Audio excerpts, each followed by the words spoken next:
Google CEO Sundar Pichai has announced plans to build underwater cable links between the US and India. Speaking in New Delhi, he said Google wants to be a partner to what he called India's extraordinary trajectory with AI. World leaders and tech giants are attending a 5-day AI summit in the Indian capital. Just a few kilometres from the conference venue, the district of GB Nagar is emerging as one of the country's biggest data centre hubs. But questions are being asked about the impact on local communities, especially when it comes to water. This is how Kanta Devi begins her day, carrying water home one bucket at a time. Although her family of 6 live in the district of GB Nagar, right on Delhi's border, they have no piped water. They live off just 6 buckets a day. We use this water for everything: bathing, doing laundry, cooking and drinking.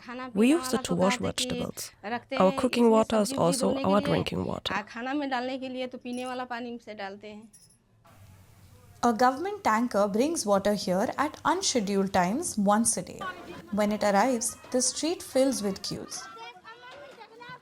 For hours afterwards, women walk back and forth hauling buckets. Authorities once planned to supply 50 million litres of water from the river Ganges per day to this area through a pipeline. But in July 2025, they shelved the project, saying the region's current supply was already under pressure. But just a kilometre away from Kanta's home, another project is moving ahead, and the state government has promised it a round-the-clock water supply. A 50 megawatt data center jointly controlled by India's Adani Group and the US-based operator EdgeConneX is being built here. The joint venture website says it will reduce intensive water use and employ air-cooled chillers in place of water-cooled chillers. Construction workers told us off camera they have installed bore wells inside the complex. To clarify how water is being distributed, we called and even visited the Uttar Pradesh Water Corporation, the agency responsible for water supply and pipeline infrastructure in the area. No one would reply to our queries. India hopes to become a hub for artificial intelligence, and data centers are a key element to Delhi's ambitions. Shalu Agarwal is the director of a Delhi-based climate think tank and warns that unregulated growth could have consequences. A lot of emphasis on incentives, approvals, be it fiscal, tax, or land-related, or even energy-related, to attract investments into their respective states, and with little focus, or in some cases no focus, on sustainability metrics. In GB Nagar, groundwater levels have dropped significantly over the last few years, as more water is being taken out than nature can replenish. The new data center will likely only accelerate the pace. But here in GB Nagar, every day still begins the same way, with containers of water and the long walk home.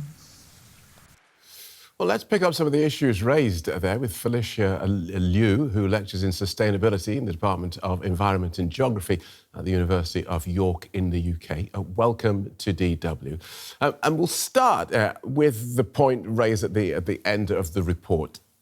Tell us more about how the construction of these massive data centres just up the road from a community like GB and Nagar, which we've seen, which we just saw. How is that construction likely to affect their already poor water supplies? That's an excellent question. I think we need to acknowledge that AI and data centers are very intensive in terms of natural resources. But the real question that we need to ask is, where does the energy and water come from? And the footprint on the environment, and therefore the implications on society and community, depends highly on design, location, and governance. Okay, so in the example that we gave there, the community in NB Nagar, they can expect to have their already poor water supplies worsened by the construction of this data centre just up the road. Absolutely. I think if the local water security is already strained, then the additional demand from data centers would come at a significant environmental and social cost. And I also noted the use of air-cooled chillers that might help save water. But then at the same time, we also need to think about the strain on the energy grid, as air-cooled chillers tend to be very energy intensive. And of course, that would have implications on energy security locally, but also carbon emissions and climate goals on a regional or on a national level. Okay, so that's and a if sort the of... local grid... I beg your pardon. But that's the micro view. If you look at the macro view, just talk us through the politics there, because is the calculation as finely balanced as it could be portrayed? India's efforts to keep up and thrive in a technology that's taking over the world against the needs of a few thousand people in rural communities, the greater national good against a bit of local inconvenience. I think this is an excellent question, and I think the balance between environmental, economic, and social benefits is an aspect of sustainability that is not really addressed either in policy or industry circles, not only in India, but in terms of data center construction around the world. And that's why we might be seeing quite a lot of pushbacks from local communities as data center continue to expand in an accelerated manner. Especially when it comes to local communities, especially in poorer communities, their voices, their perspectives are rarely being fully considered or considered at all when it comes to data center construction.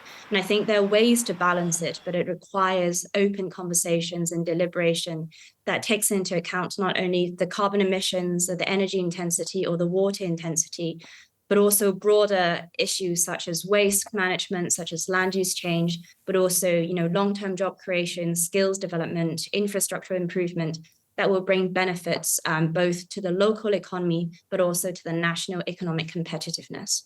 Okay, so there's a lot to pack in there. Good talking to you. Thank you for talking us through that so clearly. Felicia Liu from the University of York. Thank you so much for having me. And we can talk to Ketan Joshi about this. He's a climate analyst and writer based in Oslo. Welcome to DW. That report we just saw made it very clear there's not enough water for people, but there are huge data centres being built which depend on massive amounts of water. So can you give us a sense of how sustainable this situation is? That was a remarkable story, and I've seen many stories like it around the world. My background is in energy and power grids, and I see similar narratives, whether it's regards to power or water. What we see is data centers consuming far, far more resources than local communities can handle. So ultimately, at the scale that this change is occurring, it is not sustainable, and many more things need to change. So let's talk about what needs to change and the possible solutions, because obviously the use of AI is booming.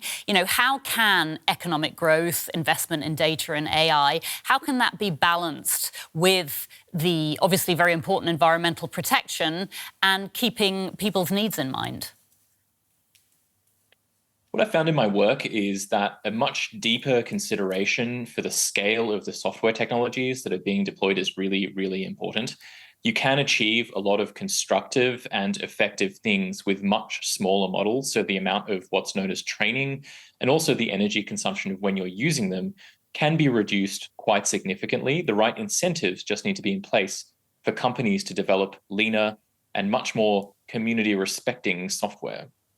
So we're talking about incentives for companies, but presumably also structures that will hold them to account, because we heard in that report that they were saying we're going to do one thing and actually they were doing another. I mean, presumably that's a challenge as well. Indeed, and the focus of my research and reporting on this has been on greenwashing narratives around companies. This is essentially when they say that they're resolving their climate commitments or resolving other commitments to local communities, but that is not the case. They need to be held account by governments and media outlets and local communities, I think much more than we're seeing. And I think that too will help put constrictions and boundaries on the type of developments that are occurring. If we can talk about the other side, the fact that poorer neighbourhoods, like the one in that report, can benefit from investment in data hubs in the long term, given the employment opportunities and the growth these hubs are likely to bring. I mean, that's presumably an important aspect as well. It is, and my background is in renewable energy, where there have been similar stories around the local benefits of building solar farms or wind farms. But I think something really important to remember here is that it has to be couched on a long-term strategy for the survivability of the industry. Of course, energy is something that everybody needs and it's lasting for a long time, but it's really unclear, particularly in the context of generative AI. So we're talking about consumer tools like chatbots and image generators, whether the level of investment that's currently occurring can be sustained over a long time. I think that to take away a community's water and then to promise jobs as a sort of secondary thing, that's not a great balance. And I think that balance can be struck much better in the future, valuing the community's needs much higher. It's great to get your perspective. Ketan Joshi, climate analyst and writer, thank you so much for your time. Thank you for having me.